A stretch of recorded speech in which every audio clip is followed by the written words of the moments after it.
और पटना से संवाददाता आदित्य झा हमारे साथ जुड़ गए हैं, ज्यादा जानकारी देंगे। आदित्य, देखिए तस्वीरें तो हम अपने दर्शकों को दिखा रहे हैं किस तरीके से सरकार के खिलाफ जमकर ये अभ्यर्थी लगातार प्रदर्शन कर रहे हैं। फिलहाल आपसे अपडेट चाहेंगे, किस तरीके से अभ्यर्थियों का प्रदर्शन अभी भी लगातार जारी है?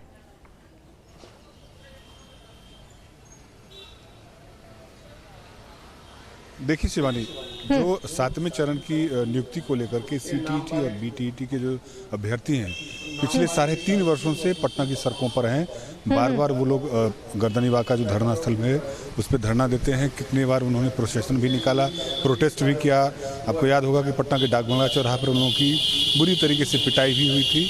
इस बार फिर से वो अपनी 7वें चरण की नियुक्ति की मांग को लेकर के 7 दिनों से यहाँ पर अनिश्चितकालीन आंदोलन पर आए हुए हैं। और अभी भी आप देख सकते हैं कि ये लोग लगातार 24 घंटे यहीं पर सरकार से मांग कर रहे हैं कि 3.5 वर्षों से जो सिर्फ उनको आश्वासन मिल रहा है कि आपकी बहुत जल्दी नियुक्ति हो जाएगी, अभी तक उनकी नियुक्ति नहीं हुई। चाहे वो एनडीए की सरकार हो या अभी महागठबंधन की सरकार हो, दोनों के शिक्षा मंत्रियों ने इनको आश्वासन दिया था।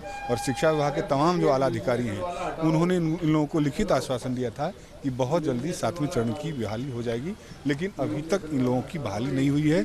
आज मुख्यमंत्री का इन्हीं के संगठन के लोगों ने मधुबनी में घेराव भी किया था और लगातार ये पटना में पिछले 7 दिनों से यहाँ पर धरना पर बैठे हुए हैं। हम बात करते हैं कि आखिर क्यों विलंब हो रही है और क्यों आप लोग लगातार 7 दिनों से फिर से आंदोलन करने पर उतारू हो गए हैं। बिल्कुल, इस वर्ष में हम लोग लगभग 10-15 बार आ चुके हैं आंदोलन पर और कई बार रोड पर हम लोग गए हैं और वहाँ पर भी हम लोगों ने आंदोलन किया है। और 22 अगस्त जो कि देशव्यापी आंदोलन बना था और शिक्षक आंदोलन ऐसा कभी भी भूत में नहीं हुआ था, जो कि हम लोगों ने अपनी संख्या के अनुसार दिखाया और हमने अपना बल दिखाया।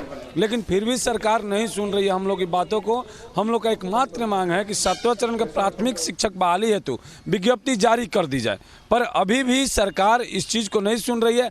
आज भी हमारे साथ ही मधुबनी में जब कार्यक्रम था नीतीश कुमार जी का, तो वहाँ पर उन्होंने ज्ञापन दिया, पर आश्वासन ही वहाँ पर भी मिला। हमें एक डेट जारी करने की मांग कर रहे हैं हम लोग, एक कट ऑफ डेट जारी करने की मांग कर रहे हैं हम लोग, जो कि नहीं किया जा रहा है सरकार की तरफ से। इन लोगों का साफ कहना है कि सरकार की तरफ से सिर्फ आश्वासन मिलता है। कुछ और छात्र हैं सर, आश्वासन तो मिला है, विगत 3 वर्षों से आश्वासन ही मिल रहा है। आश्वासन नहीं चाहिए सर, हम एक ही विनती करते हैं सर, हम लोग को प्राइमरी नोटिफिकेशन दे दीजिए सर, इससे बढ़ के और कुछ नहीं चाहते हैं। राजनीतिक पेच में हम लोग को मत फंसाइए सर, कभी आप इसके साथ जाते हैं कभी उसके साथ जाते हैं, हम वो नहीं चाहते हैं सर। हम लोग का सिर्फ एक ही मांग है सर कि प्राइमरी नोटिफिकेशन दीजिए सर, और इससे ज़्यादा हम कुछ नहीं चाहिए सर।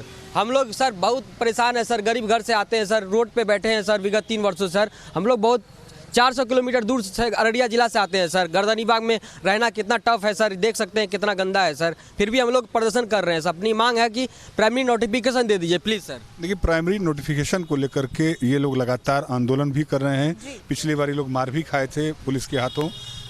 और भी छात्र हैं, बात करते हैं।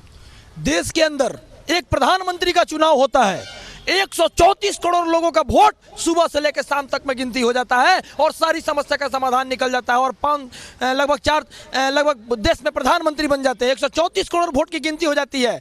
हमारी विज्ञप्ति 3.5 साल से पड़ी हुई है, जबकि इतना सारा समस्या आता है, सारा समस्या का समाधान निकलता है, लेकिन हम लोगों को रोजगार नहीं देते हैं। क्यों? क्योंकि चुनावी एजेंडा बनाकर रखना चाहते हैं नीतीश कुमार। इस बार उनको औकात नहीं दिखा दी है हम लोग।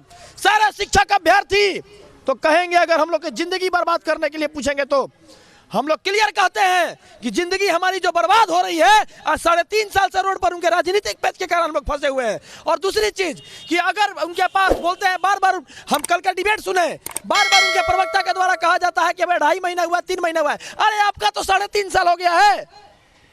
जेडीयू के प्रवक्ता को बोलना चाहिए, आपका तो 3.5 साल हो गया है। कौन सी आपकी राजनीति है, कौन सा आपका क्रमबद्धता है कि जिसको आप नहीं समझ पा रहे हैं और शिक्षक बहाली नहीं कर पा रहे हैं। पहले भी जितना शिक्षक बहाल किए हैं सब चोर है।